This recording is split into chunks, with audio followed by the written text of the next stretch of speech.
இந்திய ஜனநாயக வரலாற்றில் முதல் முறையாக தேர்தல் கமிஷன் இவ்வளவு பெரிய சந்தேகத்திற்கு உள்ளாகி ஒரு அரசியல் கட்சியோட பாஜகவுடன் சேர்ந்து ஒரு சதி செய்து ஒரு தேர்தலை ஒரு நியாயமாக முறையில் நடக்க விடாமல் ஒரு தேர்தல் முடிவுகளை மாற்றியிருக்காங்க அப்படிங்கிறது ஒரு பெரிய அதிர்ச்சிக்குரிய விஷயம்.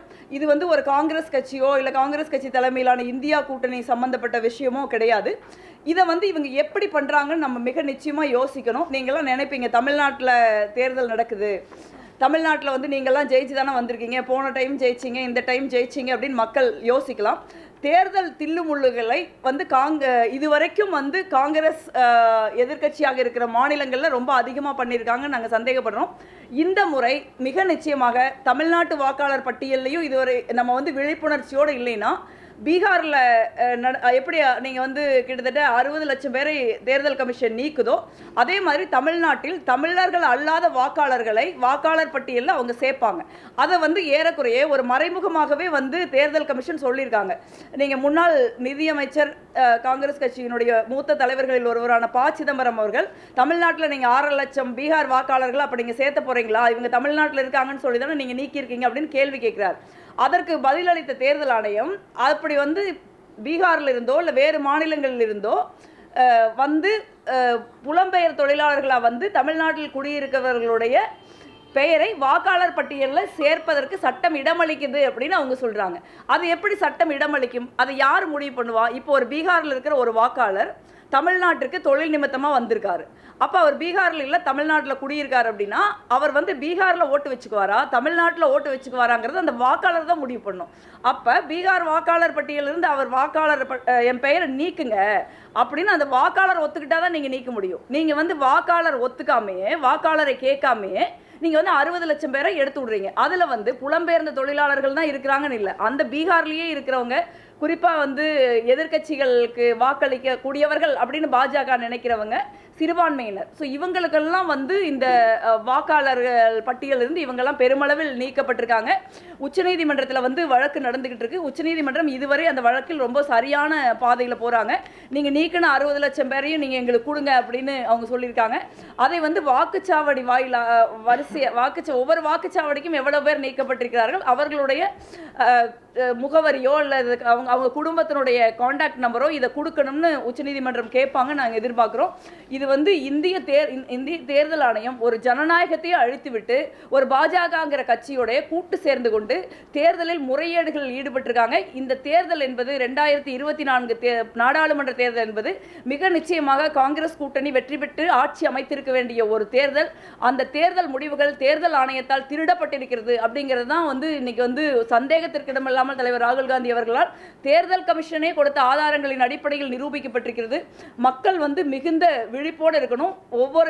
எந்த கட்சி ஆட்சிக்கு வந்தாலும் மக்கள் கையில் வாக்குரிமையும் மக்கள் ஒரு தேர்தலை தீர்மானிக்கிற ஒரு சக்தியாக இருக்கும் வரைக்கும் தான் மக்களுக்கான உரிமைகளோ இல்லை மக்களுக்கான தேவைகளையோ அரசியல் கட்சிகள் செய்வார்கள்.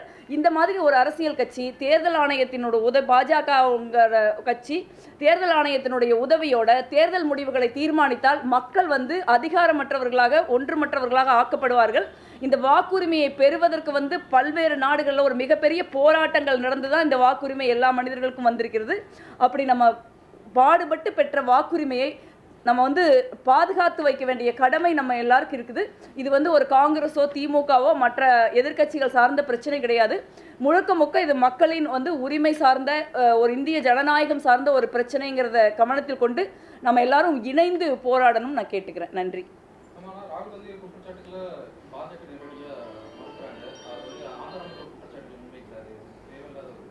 இல்லை, பாஜக எதுக்கு நீங்கள் இந்திய தேர்தல் ஆணையத்துக்கு ஸ்போக்ஸ் பர்சன் ஆகுறாங்க? இப்போ தேர்தல் ஆணையம் ஒரு இண்டிபெண்ட் அமைப்புன்னு சொல்லிக்கொள்கிற தேர்தல் ஆணையம், மக்கள் வரிப்பணத்தில் நடக்கிற ஒரு தேர்தல் ஆணையம், ஒரு எதிர்க்கட்சியின் தலைவர், மக்களவை எதிர்க்கட்சி தலைவர், ஒரு எதிர்க்கட்சியின் முக்கியமான தலைவர் ஒரு ஆதாரங்களோட குற்றச்சாட்டுறப்ப ஏன் அந்த தேர்தல் கமிஷன் வெளியில் பேச வேண்டியதானே? தேர்தல் கமிஷனுக்காக பாஜக ஏன் அவங்க பேசுகிறாங்க? அப்போ தேர்தல் கமிஷனை காப்பாற்ற வேண்டிய அவசியம் பாஜகவுக்கு என்ன இருக்குது? அப்போ மிக நிச்சயமாக நம்ம சொல்றதை உறுதிப்படுத்துற மாதிரி தான் பாஜகவின் செயல்பாடுகள் இருக்குதுன்னு நான் நினைக்கிறேன்.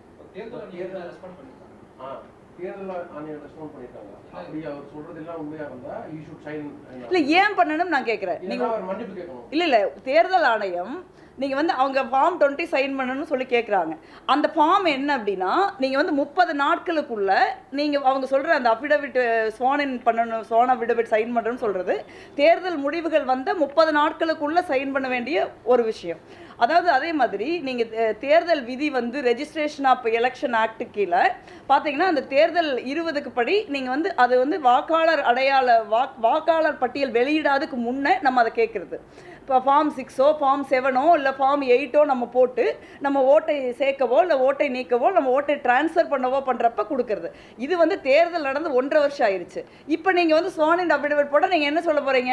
30 நாளுக்குள்ளே இந்த அஃபிடவிட்டை நீங்கள் ஃபைல் பண்ணியிருக்கணும், இப்போ 30 நாள் ஆயிடுச்சு, அதனால் இதுக்கு நாங்கள் பதில் சொல்ல முடியாதுன்னு சொல்ல போகிறீங்க. அந்த அளவுக்கு வந்து ராகுல் காந்தி அவர்களோ காங்கிரஸ் கட்சியோ இந்திய மக்களோ இல்லை இந்தியா கூட்டணியோ முட்டாள்கள் கிடையாது. தேர்தல் ஆணையம் இங்கே வந்து கையும் களவுமாக பிடிபட்டிருக்குது. இப்போ அவங்க சொல்ல வேண்டியது இந்த டேட்டா உண்மை இல்லை அப்படின்னு சொல்லுங்க. இந்த வாக்காளர் இந்த ஓட்டர் லிஸ்ட் வந்து தேர்தல் ஆணையம் கொடுக்கல அப்படின்னு சொல்லுங்க. இப்போ இந்த தேர்தல் ஆணையத்தை தவிர வேற யாரும் வந்து ஓட்டர் லிஸ்ட் ப்ரொடியூஸ் பண்ண முடியாதுல்ல. அரசியல் கட்சிகள் எந்த அரசியல் கட்சியாக இருந்தாலும் ஆளுங்கட்சியாக இருந்தால் கூட ஓட்டர் லிஸ்ட் ப்ரொடியூஸ் பண்ணுற அதிகாரம் தேர்தல் ஆணையத்துக்கு தான் இருக்குது.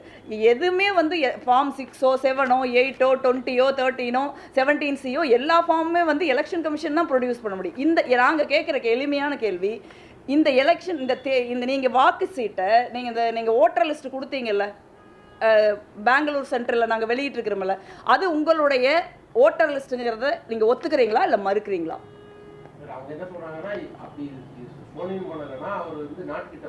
இல்லை எதுக்கு மன்னிப்பு கேட்க? தேர்தல் ஆணையத்தை வந்து மன்னிப்பு மட்டும் கேட்க முடியாது. தேர்தல் ஆணையம் ஒரு மிகப்பெரிய ஜனநாயகத்தின் மேலே மிகப்பெரிய தாக்குதலை நடத்தியிருக்கிறது. இந்த தேர்தல் கமிஷனர்ஸ் மேலே நடவடிக்கை எடுத்து இவங்கெல்லாம் வந்து சட்டத்தின் முன்பு குற்றவாளிகளாக நிறுத்தப்பட வேண்டியவர்கள். இவங்க தான் வந்து நீங்கள் மன்னிப்பு கூட இவங்க செஞ்ச குற்றம் மன்னிப்புக்கான குற்றம் கூட கிடையாது.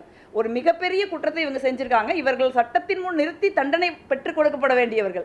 இவர்கள் என்ன சொல்றது? ராகுல் காந்தி அவர்கள் மன்னிப்பு கேட்கணும். இவங்க சொல்ல வேண்டியதானே இந்த ஓட்டர் லிஸ்ட் எங்களுக்கு இல்லை, ராகுல் காந்தி அவர்கள் சொல்ற டேட்டாலாம் உண்மை இல்லை அப்படின்னு சொல்ல வேண்டியதானே? ஏன் சொல்ல மாட்டேங்கிறாங்க? அப்போ அவங்களுக்கு தெரியும் இது உண்மை இருக்குதுன்னு. அது மட்டும் இல்லை, நீங்கள் பார்த்தீங்கன்னா ஒரு தேர்தல் முடிஞ்சது அப்படின்னா தேர்தல் முடிவுகள்லாம் நீண்ட பல வருடங்களுக்கு வந்து எலெக்ஷன் கமிஷனில் வெப்சைட்டில் இருக்கிறது தான் வழக்கம்.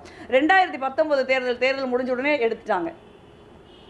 ஏன் எடுக்கிறாங்க? அது இருக்கணும்ல. இப்போ பல்வேறு மாநில தேர்தல்களுடைய ஓட்டு பேட்டர்னோட வாக்காளர் விவரங்கள் வந்து ஓட்டு போட்டவங்களோட விவரம் வந்து இப்போ வந்து எடுக்கப்பட்டிருக்குது. நீங்கள் போய் எலெக்ஷன் கமிஷன் வெப்சைட்டில் போய் முன்னாடி பார்த்தீங்கன்னா ஸ்டேட்டுன்னு போட்டால் வரணும்ல, பழைய தேர்தல்கள்லாம் வரணும்லான வர மாட்டேங்குது. ஸோ தேர்தல் ஆணையம் வெளிப்படையாகவே வந்து பாஜகவுக்கு தில்லுமுள்ளு செய்கிறாங்க, தேர்தலை திருடுகிறார்கள்ங்கிறது அதில் உண்மை. செய்திகளை உடனுக்குடன் தெரிந்து கொள்ள கீழ்கண்ட கேபிள் மற்றும் டிடிஹெச் நெட்வொர்க்குகளில் எம்நாடு செய்தி தொலைக்காட்சியை காணுங்கள். பாதகம் செய்பவரை கண்டால் நாம் பயம் கொள்ளலாகாது பாப்பா, மோதி மிதித்து விடு பாப்பா, அவர் முகத்தில் உமிழ்ந்து விடு பாப்பா. அண்மை செய்திகளை உடனுக்குடன் தெரிந்து கொள்ள இணைந்திருங்கள் எம்நாடு தொலைக்காட்சியுடன்.